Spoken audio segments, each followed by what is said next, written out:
ನಿಮ್ಮ ಮನೆ ಸರ್ ಬನ್ನಿ ತೋರಿಸಿ ಸರ್ ಬನ್ನಿ ಬನ್ನಿ ಅಕ್ಕ. ಅಯ್ಯೋ ಇದು ರವಿಕುಮಾರ್ ಅವರ ಮನೆ ಇದೆ ಸರ್. ನಮ್ಮ ಮನೆ ನೋಡಿ ಸರ್, ಬಡವ್ರ ಮನೆ, ಚಿಕ್ಕದಾಗಿ ಚಕ್ಕದಾಗಿದೆ. ಮನಸ್ಸು ದೊಡ್ಡದು, ಬಡವರಾದ್ರೂ ಮನಸ್ಸಲ್ಲಿ ಶ್ರೀಮಂತರು. ಏನ್ ಫೋಟೋ ನೋಡಿ, ನೀವು ಬಡವ್ರ ಮನೆ ಅಂತೀರಾ, ನಿಮ್ಮ ಆಡಿಯೋ ಜಾತಿ ಧರ್ಮ ಬಣ್ಣ ಎಲ್ಲಾನು ನಗಿಸ್ಬಿಟ್ಟಿದೆ ಅದು ಆಡಿಯೋ. ಏನೋ ನಮ್ಗೇನೋ ಆತರ ಆಗುದೆ ಅಂತ ಗೊತ್ತಿಲ್ಲ. ಅದೇನೋ ದೇವರ ಈ ಫೋಟೋ ಕಲೆಕ್ಷನ್ ಬಗ್ಗೆ ಹೇಳಿ ಸರ್ ಸ್ವಲ್ಪ. ಸರ್ ಇದೆಲ್ಲ ಪ್ರತಿಯೊಂದು ಫೋಟೋಗಳನ್ನು ನೋಡಿ ನಾವ್ ಎಲ್ಲೆಲ್ಲಿ ಹೋಗಿದ್ದೇವೆ ಎಲ್ಲ ಹಳೇದಾಗ್ಬಿಟ್ಟಿದೆ. ಇದು ಎಲ್ಲ ನೋಡಿ ಇಲ್ಲಿದ್ದಾರೆ, ಮಳೆ ಬಂದು ಎಲ್ಲ ಇದೆ ನೋಡಿ, ಇದೆಲ್ಲ ಇದೆ. ಸರ್ ಇದು ಮಲೆ ಮಹದೇಶ್ವರ. ಅವರಲ್ಲಿ ಇದಾರೆ, ನೀವೇ ಇಲ್ಲೇ ಇದ್ದಾರೆ ಸರ್. ನೋಡಿ ಇಲ್ಲಿದೆ, ನಾನು ಇಲ್ಲೇ ಇದ್ದೀನಿ ನೋಡಿ ಸರ್. ನೋಡಿ ಒಂದು ಅವನೇನು ಇಲ್ಲ ಸರ್, ಭೇದ ಭಾವ ಏನಿಲ್ಲ, ಎಲ್ಲ ಅಲ್ಲೇ ಕೂತ್ಕೊಳ್ಳೋನು. ಫೋಟೋಸ್ ಇದಾವೆ ಎಲ್ಲೆಲ್ಲ ಇಕ್ಕಿದೆ. ನಿಮ್ಮ ಮೊಬೈಲ್ ಅಲ್ಲಿ ನೋಡ್ಬೋದು ಫೋಟೋಸ್ ಅವ್ರದ್ದು? ಖಂಡಿತ ಸರ್ ನೋಡ್ಬೋದು. ಒಂದ್ಸರಿ ಸುಮ್ಮನೆ ಎಲ್ಲೆಲ್ಲ ಹೋಗಿರೋದು ಸರ್ ಅದು? ಸರ್ ನಾವು ಇಂಥ ಕಡೆ ಹೋಗಿ ಇಲ್ಲ ಅನ್ನಂಗಿಲ್ಲ, ಎಲ್ಲಾ ಕಡೆ ಹೋಗಿದ್ದೀನಿ.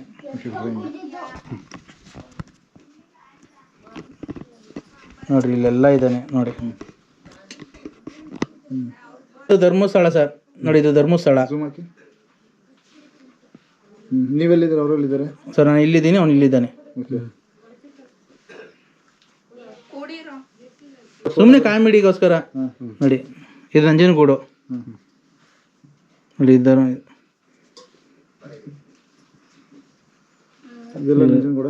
ಸರ್ ನಂಜನಗೂಡು. ಅವ್ರ ಫೋಟೋ ಎಲ್ಲ ಪೋಸ್ ಕೊಡಾರ ಇಲ್ಲ? ಖಂಡಿತ ಸರ್, ಪೋಸ್ ಎಲ್ಲ ಕೊಡೋನು. ರೀಲ್ಸ್ ಮಾಡೋಣ ಸರ್, ಮಸ್ತಾಗಿ ಬೇಕಾದ್ರೆ ತೋರಿಸ್ತೀನಿ, ಅದನ್ನು ಇದೆ ತೋರಿಸ್ತೀನಿ. ರೋಡಲ್ಲೇ ಮನಿಕೊಂಡ್ಬಿಡ್ತಾನೆ ಬೇಕಾರೆ. ಬೆಟ್ಟಕ್ಕೆ ಹೋಗ್ಬೇಕಾದ್ರೆ ಬಿಸಿಲು ಉರಿತಾ ಐತೆ, ಟಿಟಿ ನಿಲ್ಸ್ಕೊಂಡು ಹಾಡ್ ಹಾಕಿಸ್ಕೊಂಡು ರೀಲ್ಸ್ ಎಲ್ಲ ಕ್ರಿಯೇಟ್ ಅಂತಂದ್ರೆ ಏನಿಲ್ಲ, ಸುಮ್ನೆ ಕೂದ ನಮ್ಗೆ ಏನ್ ಯೋಚನೆ ಬರುತ್ತೋ ಅವ್ನ್ ನನ್ ಮೈಂಡ್ ಏನು, ಬೆಳಿಗ್ಗೆ ಎದ್ದು ಅವ್ನಿಗೆ ಏನ್ ತರ ಫೋನ್ ಮಾಡ್ಬೋದು, ಯಾವ ತರ ಇದು ಇವತ್ತು ಯಾವ ಮಾಡಿಸ್ಬೋದು ಅವ್ನಿಗೆ, ಅಷ್ಟೇ ನಂದು ಇದು. ಸುಮ್ನೆ ಕೂತ್ಕೊಂಡಿವ ಮದುವೆ ಆಯ್ತು, ಈಗ ಮದುವೆ ಹೋಗ್ತಾ ಇದೀವಿ, ಹಿಂಗ್ ಮಾಡ್ತಾ ಇದೀವಿ, ಈಗ ಆಯ್ತು. ಅವ್ನಿಗೆ ಏನಾದ್ರು ನೆಗೆಟಿವ್ ಏನೋ ಹೇಳ್ಬಿಟ್ರೆ ಅವ್ನಿಗೆ ಸಿಟ್ಟು ಬಂದ್ಬಿಡೋದು. ನಾವು ಅದನ್ನೇ ಯೋಚನೆ ಮಾಡ್ತಿದ್ದೆ ಅಷ್ಟೇನೆ. ಅವ್ನಿಗೆ ಏನ್ ಈಗ ಮದುವೆ ಆಗಿ ಈಗ ರೂಮಿಗೆ ಬಿಟ್ಟು ಈಗ ಅಲ್ಲೇ ಮಕ್ಳಾಗೋಯ್ತಾ, ಓ ಅಲೆ ಅಂತ ಹಿಂಗೆ ತೊಗೊಳಲ್ಲ ನಾವು. ಅದಕ್ಕೆ ನಮ್ಗೆ ಇನ್ನೊಂದು ಏನಂತ ಸರ್ ಪ್ಲಸ್ ಪಾಯಿಂಟ್ ಅಂದ್ರೆ, ಅವನು ನಾವ್ ಎಷ್ಟು ಮಾತಾಡ್ತೀವೋ ಅದು ಎರಡರಷ್ಟು ಅವನು ನಮ್ಗೆ ಮಾತಿ ಕೊಡ್ತಾ ಇರೋನೇ ಹೊರತು ಅವ್ನು ಯಾವ್ದೇ ಕಡೆ ಫೋನ್ ಕಟ್ ಮಾಡ್ತಿರ್ಲಿಲ್ಲ. ಫೋನ್ ಮಾತ್ರ ಕಟ್ ಮಾಡ್ತಿರ್ಲಿಲ್ಲ. ನಮ್ಗೆ ಅದೇ ಪ್ಲಸ್ ಪಾಯಿಂಟ್. ಯಾವ್ದೇ ಒಬ್ಬ ಅನಕ್ಷರಸ್ಥ ಆದ್ರೂ ಇವ್ನು ಯಾರೋ ಫೋನ್ ಮಾಡಿದ್ರೆ ತಡಿ ಕಟ್ ಮಾಡ್ತಾನೆ ಅಂತ ಅವ್ನು ಫೋನ್ ಮಾತ್ರ ಕಟ್ ಮಾಡ್ತಿರ್ಲಿಲ್ಲ. ನಾವ್ ಎಷ್ಟು ಮಾತಾಡ್ತೀವೋ, ನಾವೆಷ್ಟು ಪಾಸಿಟಿವ್ ಆಗೋಣ ಮಾತಾಡ್ಲಿ, ನೆಗೆಟಿವ್ ಆಗೋಣ ಮಾತಾಡ್ಲಿ, ಅವ್ನು ಮಾತಾಡ್ತಾನೆ ಇರೋನು. ಆಮೇಲೆ ಮಾತಾಡಿ ಹುಚ್ಚ ಎಲ್ಲ ಸೀಮೆ ಗಂದ್ಲ ಬಂದಂಗೆ ಬದತ್ಕಣೆ ಮುಂಡೆ ಮಾತ್ರೆ ನುಂಗಿ ಅಂತ ಅನ್ನೋನು ಹೊರತು ಮಾತ್ರ ಕಟ್ ಮಾಡ್ತಾನೆ ಇರಲಿಲ್ಲ, ಮಾತಾಡ್ತಾನೆ ಇರೋನು. ಆಮೇಲೆ ರವಿ ಅವ್ರೆ, ಈಗ ನೀವು ಇಷ್ಟೊಂದೆಲ್ಲ ಆಡಿಯೋಗಳೆಲ್ಲ ಮಾಡಿದ್ರಲ್ವಾ, ನೀವು ಕೂಡ ಯೂಟ್ಯೂಬ್ ಹಾಕಿ ಅರ್ನ್ ಮಾಡ್ಕೋಬಹುದು. ಯಾಕೆ ನೀವು ಅದು ಇಂಟ್ರೆಸ್ಟ್? ಸರ್ ನನಗೆ ಅದ್ರ ಬಗ್ಗೆ ಐಡಿಯಾನೇ ಇಲ್ಲ. ಹೇಳಿದ್ನಲ್ಲ, ಅವರು ದೊಡ್ಡಬಳ್ಳಾಪುರ ಟ್ರೋಲರ್ ಮಾಡಿದ್ರು, ಅವ್ರಿಗೊಂದ್ಸರಿ ಫೋನ್ ಮಾಡಿದ್ದೆ. ಅವ್ರು ಏನೋ ಇಷ್ಟೊಂದು ಬಂದಿಲ್ಲ ಸರ್ ನಮ್ಗೆ ಅಮೌಂಟ್ ಅಂದ್ರು. ಓಲಿ ಬಿಡಿ ಸರ್ ಅಂತೇಳಿ ಸುಮ್ಮನಾದೆ. ಆಮೇಲೆ ನಮ್ಗೇನಾದ್ರೂ ಐಡಿಯಾ ಬಂದಿಲ್ಲ ಸರ್, ನಾನು ದುಡ್ಡು ಮಾಡಬೇಕು ಅದರಿಂದ ಏನು ಮಾಡಬೇಕು ಅಂದಿಲ್ಲ.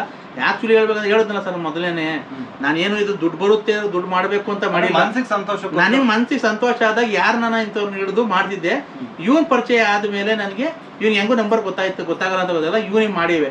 ಆದ್ರೂ ಎಷ್ಟೋ ಜನ ಹೇಳಿದ್ದಾರೆ, ಈ ಜನ ಏನ್ ತಿಳ್ಕೊಂಡಿದ್ದಾರೆ, ಫೋನ್ ಕಟ್ ಮಾಡ್ತಿರ್ಲಿಲ್ವ ಅವನು, ಬ್ಲಾಕ್ ಲಿಸ್ಟ್ ಹಾಕ್ಸೋರು. ಅವ್ನು ಖಂಡಿತ ಊರಿನ ಯಾರಿಗಾನ ಆಗಲಿ ಈ ನಂಬರ್ ಬರ್ಲಿಲ್ದಂಗೆ ಬ್ಲಾಕ್ ಲಿಸ್ಟ್ ಹಾಕಿ ಅಂತ ಹೇಳೋರು.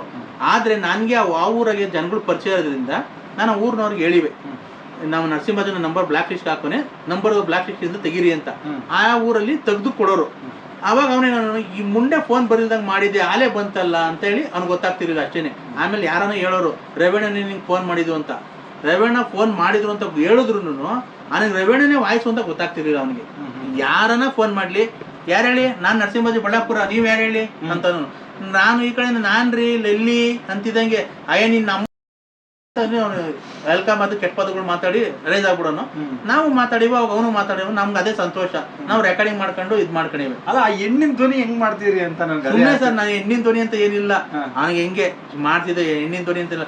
ನಾನ್ರಿ ಲಲ್ಲಿ ಅಂತ ಅನ್ನಿವೆ, ಮುಂಡೆ ಹಂಗೆ ಹಿಂಗೆ ಅಂತ. ಯಾಕೆ ನಾನು ಬಿಟ್ಟು ಬಂದ್ಬಿಟ್ಟೆ, ನಾನು ಏನ್ ಮಾಡ್ಲಿ, ಈಗ ವಿಷ ಕುಡಿದ್ಬಿಟ್ಟಿದೀನಿ, ಈಗ ಸತ್ತೋಗ್ತಾ ಇದ್ದೀನಿ, ಈಗ ನಾನು ಏನ್ ಮಾಡ್ಲಿ ಅಂತ ಹಿಂಗೆ ನೋಡಿ ಕೇಳಿದ್ರಲ್ಲ, ಅದ್ರ ಬಗ್ಗೆ ಸುಮ್ನೆ ಮಾತಾಡ್ತೀವಿ. ಅವ್ನಿಗೆ ಲೇಡೀಸ್ ವಾಯ್ಸ್ ಯಾವುದು ಜೆಂಟ್ಸ್ ವಾಯ್ಸ್ ಯಾವುದು ಅಂತ ಗೊತ್ತಾಗ್ತಿರ್ಲಿಲ್ಲ. ನಾನು ಲಲ್ಲಿ ಅಂತ ಅಂತಿದ್ರೆ ಅವನಿಗೆ ಫುಲ್ಲು ರಾಂಗ್ ಆಗ್ಬಿಡೋನು. ರಾಂಗ್ ಆಗ್ಬಿಟ್ಟು ಬೈದ್ ಬಿಡೋನು ನನಗೆ. ಆ ವಯಸ್ಸಲ್ಲಿ ಮಾತಾಡ್ಬೋದು ಒಂದ್ಸಲ. ಅದೇ ಹೇಳ್ದಲ್ಲ ಸರ್, ನಾನ್ರಿ ಇಲ್ಲೆಲ್ಲಿ ಅಂತ ಅಂದಿವೆ. ಅವಾಗ ಅವನೇನು ಅಯ್ಯ ಮುಂಡೆ ಹಂಗೆ ಅಂದ. ನನಗೆ ಯಾಕೆ ಮೋಸ ಮಾಡೋದೆ? ನಾನು ಒಡವೆ ಕೊಟ್ಟೆ, ನನ್ನ ಬಟ್ಟೆ ಕೊಟ್ಟೆ, ಒಡವೆ ಕೊಟ್ಟೆ, ಬಟ್ಟೆ ಕೊಟ್ಟೆ, ನಾನು ಶೀಲ ಕೊಟ್ಟೆ, ನೀನು ನನ್ಗೇನು ಕೊಟ್ಟೆ ಅಂತ ಅನ್ನಿವೆ. ಅವ್ ನಾನೇನೇ ಕೊಡ್ಬೇಕಾಯ್ತು ಹಂಗೆ ಅಂತ. ಸರ್ ಅದೇನು ಕಾನ್ಸೆಪ್ಟ್ ಆದ್ರೆ ನಾನು ಬರ್ದು ಮಡಿಕೊಂಡು ಡೈಲಾಗ್ ಹೇಳ್ಬೋದು. ಫಿಲಮ್ ತರ ಏನೋ ಬರ್ದಿಕೊಂಡಿದ್ರೆ ಡೈಲಾಗ್ ಹೇಳ್ಬಿಡ್ತಿದ್ದೆ. ನನ್ನ ಮನ್ಸಿಗೆ ಏನ್ ಬರುತ್ತೋ ಅದು ನಾನು ಮಾಡಿವೆ ಅಷ್ಟೇ. ಅದು ಇತ್ತೀಚೆಗೆ ಒಂದ್ 5-6 ವರ್ಷದಿಂದ ಇದ್ದೊಳಗೆ ಅದು ಬಂತು ಅಷ್ಟೇ ಹೊರತು. ಇಲ್ಲಾಂದ್ರೆ ಅದು ನನ್ನ ಹತ್ರ ಆಕ್ಚುಲಿ ಒಂದು 10-12 ವರ್ಷದಿಂದ ಮುಂಚೆ ಮಾಡಿರೋದು. ಬೇಕಾದ್ರೆ ನಿಮ್ಮ ಹತ್ರ ನನ್ನ ಮೊಬೈಲಲ್ಲಿ ಐತೆ, ಅದು ಯಾವತ್ತು ಮಾಡಿರೋದು ಏನು ರೆಕಾರ್ಡಿಂಗ್ ಮಾಡಿರೋದು ಇರುತ್ತಲ್ಲ, ಬೇಕಾದ್ರೆ ನೀವು ಡೇಟ್ ತೆಗೆದು ನೋಡ್ಕೊಳ್ಳಿ. ಅದು ಮಾಡಿರೋದು 10-12 ವರ್ಷದ ಹಿಂದೆ. ಈಗ ನಿಮ್ಮ ಆಡಿಯೋಗಳಿಂದ ಸಾಕಷ್ಟು ಜನ ನಕ್ಕಿದ್ದಾರೆ, ಟೆನ್ಷನ್ ಕಡಿಮೆ ಆಗಿದೆ, BP ಕಡಿಮೆ ಆಗಿದೆ ಅಲ್ವಾ? ನಿಮ್ಗೆ ಯಾರನ್ನ ಹೇಳಿದಾರ ನಿಮ್ಮ ಆಡಿಯೋದಿಂದ ನಮ್ಗೆ ಹಿಂಗಾಯ್ತು ಒಳ್ಳೇದಾಯ್ತು ಅಂತ? ಯಾರು ಹೇಳಿದಾರೆ? ಅದ್ರಲ್ಲಿ ಯಾವ್ದು ತುಂಬಾ ಇಷ್ಟ ಆಯ್ತು ನನಗೆ? ನಾನು ಎಲ್ಲೂ ಯಾರು ಕೇಳಕ್ ಹೋಗಿಲ್ಲ, ಏನೂ ಇಲ್ಲ. ನನಗೆ ಅದೇ ಇನ್ವೈಟ್ ಮಾಡಿದ್ದಾರೆ, ಬನ್ನಿ ಅಣ್ಣ ಹಿಂಗ್ ಮಾಡಿ ಅಂತ. ಈ ಬೆಳಗ್ಗೆನೂ ಒಬ್ರು ಮಾಡಿದ್ರು, ಹೇಳ್ತಿದ್ರು ಅಣ್ಣ ನೀವು ಇಂಟರ್ವ್ಯೂ ಕೊಡಿ ಅಣ್ಣ, ಇದು ತುಮಕೂರ್ನವ್ರೆ, ಇಂಟರ್ವ್ಯೂ ಕೊಡಿ ಅಣ್ಣ, ನಿಮ್ಮಿಂದ ಎಷ್ಟೋ ಜನ ನೋಡ್ಬೇಕಂತೆ ನಿಮ್ಗೆ. ಅದೇನು ಪ್ರತಿಭೆ, ನೀನೇನ್ ಮಡಿಕೊಂಡು ಏನ್ ಮಾಡ್ತೀನಿ, ದುಡ್ಡು ಕೊಡೋದಲ್ಲ, ಕಾಸು ಕೊಡೋದಲ್ಲ, ಒಂದ್ಸರಿ ಮಕ ತೋರಿಸ್ಕೊಡು ಜನಗಳಿಗೆ ಅಂದ್ರು. ಹಾಗಾಗಿ ನೀವು ಕೇಳ್ತಿದ್ರಲ್ಲ ಅವತ್ತಿಂದ, ಹಾಗಾಗಿ ಒಪ್ಕೊಂಡೆ. ಓಕೆ, ಈಗ ಈ ಸಂದರ್ಶನ ನೋಡಿದ್ಮೇಲೆ ಏನಾದ್ರು ಸಿನಿಮಾದಲ್ಲಿ ಅವಕಾಶನೋ ಅಥವಾ ಬೇರೆ ಏನಾದ್ರು ಅವಕಾಶ ಬಂದ್ರೆ ಹೋಗ್ತೀರಾ ಹೇಗೆ? ಇಲ್ಲ ಅಣ್ಣ, ನನ್ಗೇನು ಅದ್ರ ಬಗ್ಗೆ ಇಂಟ್ರೆಸ್ಟ್ ಇಲ್ಲ. ನನಗೆ ಸಿನಿಮಾ ಅಲ್ಲ, ಒಳ್ಳೆ ಅವಕಾಶ ಸಿಕ್ಕಿದ್ರೆ ಯಾಕೆ ಒಪ್ಕೊಳ್ಳೋಣ? ಇಲ್ಲ ಅಣ್ಣ, ನನ್ಗೇನು ಅದ್ರ ಬಗ್ಗೆ ಇಂಟ್ರೆಸ್ಟ್ ಇಲ್ಲ. ಇಷ್ಟೊತ್ತವ್ರು ಕುಂತಿದ್ದೀನಿ ಅಂದ್ರೆ ನಂಗೆ ನಗು ತೊಡಕ್ ಆಗ್ತಿಲ್ಲ. ಸುಮ್ನೆ ಕುಂತಿದ್ದೀನಿ, ನೀವೆಲ್ಲ ಕುಂತಿದ್ರಿ, ಇಲ್ಲೆಲ್ಲ ನೋಡ್ತಿದಾರೆ ಅಂತ. ನಾನು ಇಷ್ಟೊತ್ತರ್ಗು ಕೂತ್ಕೊಳ್ಳೋನಲ್ಲ, ನಾನು ಮಾತಾಡೋನಲ್ಲ. ಏನಂದ್ರೆ ನಂಗೆ ನಗು ತಡ್ಕೊಳ ಆಗ್ತಿಲ್ಲ. ನಾನು ಇವೆಲ್ಲ ಮಾಡೋದು ಹೇಳಿದ್ನಲ್ಲ ಸರ್. ನಾನು ಯಾವತ್ತೋ ಅಕಸ್ಮಾತ್ ನಾನು ಏನಾದ್ರು ಪಬ್ಲಿಸಿಟಿ ತಗೊಬೇಕು ಅಂದಿದ್ರೆ ನಾನು ಅವನಿಗಿಂತ ಮುಂಚೆನೆ ತಗೊಂಡ್ಬಿಡ್ತಿದ್ದೆ. ಇವತ್ತು ನೋಡಿ ಕಾಮೆಂಟ್ ಅಲ್ಲಿ ಈಗ 10 ಅವನ ಬಗ್ಗೆ ಹಾಕಿದ್ರೆ 40 ನನ್ನ ಬಗ್ಗೆ ಹಾಕಿರ್ತಾರೆ. ರವಿಯವ್ರನ್ನ ಇಂಟರ್ವ್ಯೂ ಮಾಡಿ, ರವಿನ ಇಂಟರ್ವ್ಯೂ ಮಾಡಿ ಅಂತ. ನನಗೆ ಅದ್ರ ಬಗ್ಗೆ ಏನು ಇಂಟ್ರೆಸ್ಟ್ ಇಲ್ಲ.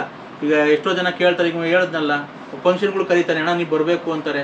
ಆಯ್ತಪ್ಪ ಬರ್ತೀನಿ ಅಂತೀನಿ. ಅವ್ರು ಫೋನ್ ಮಾಡಿ ರಿಸೀವ್ ಮಾಡಕ್ ಹೋಗಲ್ಲ. ನಾವು ನಮ್ಮವೇನೋ ಕೆಲ್ಸಗಳು ನೋಡ್ಕೊಂಡು ಕಾರ್ಯಗಳು ನೋಡ್ಕೊಂಡು ನಾವು ಸುಮ್ಮನೆ ಆಗ್ಬಿಡ್ತೀವಿ. ಹಂಗಾಗಿ ನಾವೇನಿಲ್ಲ ಅಣ್ಣ. ಅವನು ಡೆತ್ ಆದ್ಮೇಲೆ ನಾನು ಅದ್ರ ಬಗ್ಗೆ ಏನೋ ತಲೆನೇ ಕೆಡ್ಕೊಳಕ್ ಹೋಗಿಲ್ಲ ಅಣ್ಣ. ಅವತ್ತೇ ಲಾಸ್ಟು. ನಾನು ಇವತ್ತವರೆಗೂ ಒಬ್ರು ಫ್ರ್ಯಾಂಕ್ ಕಾಲ್ ಮಾಡಕ್ ಯಾರಿಗೂ ಹೋಗೂ ಇಲ್ಲ. ನನಗೆ ಯಾರು ಬೇಜಾರಾಗಿದೆ. ನಾನು ಅವತ್ತೇ ಲಾಸ್ಟು. ನಾನು ಅವ್ರ ಮನೆ ಎಲ್ಲೈತೆ ಹೆಂಗೈತೆ ಅಂತ ಇವತ್ತವರೆಗೂ ನೋಡಿರ್ಲಿಲ್ಲ. ನಾನು ಅವ್ರ ಮನೆ ಕಡೆ ಕಾಲು ಇಕ್ಕಿಲ್ಲ. ಯಾಕತ್ತ ಸುಮ್ಮನೆ ಹೋಗೋದು ಅಂದ್ರೆ ನನಗೆ ಬೇಜಾರಾಯ್ತು ಅಂತ ಅಂದ್ರೆ ಅವ್ರ ಮನೆ ಹತ್ರ ಹೋಗ್ತಿದ್ದೆ. ನಾನು ಹುಡುಗಿನ ಹೊರಟೋಗ್ತಿದ್ದೆ. ನನ್ಗೇನೋ ಫೋನ್ ರಿಸೀವ್ ಮಾಡ್ದಾನೆ ಇದ್ದು, ಅವನು ಬ್ಲಾಕ್ ಲಿಸ್ಟ್ ಇಂದ ಅವ್ರು ತೆಗಿದಾನೆ ಇದ್ರು ನಾನು ಹುಡುಕೊಂಡು ಹೊರಟೋಗ್ತಿದ್ದೆ. ಮನೆ ಹೊರಟೋಗ್ತಿದ್ದೆ. ಹೋಗಿ ಹುಡುಕೊಂಡು ಸಾಯಂಕಾಲ ತನಕ ಇದ್ದು ಮಾತಾಡ್ಕೊಂಡು ಆಮೇಲೆ ಇದ್ದು ಎಲ್ಲ ಬೇಜಾರಾಗುತ್ತೆ. ನರಸಿಂಹ ಏನ್ ಮಾಡೋದನ್ನ, ನಡಿ ಮರಿ ಅನ್ನ ಧರ್ಮಸ್ಥಳಕ್ಕೆ ಹೋಗೋಣ. ನಡಿ ಹೋಗೋದ.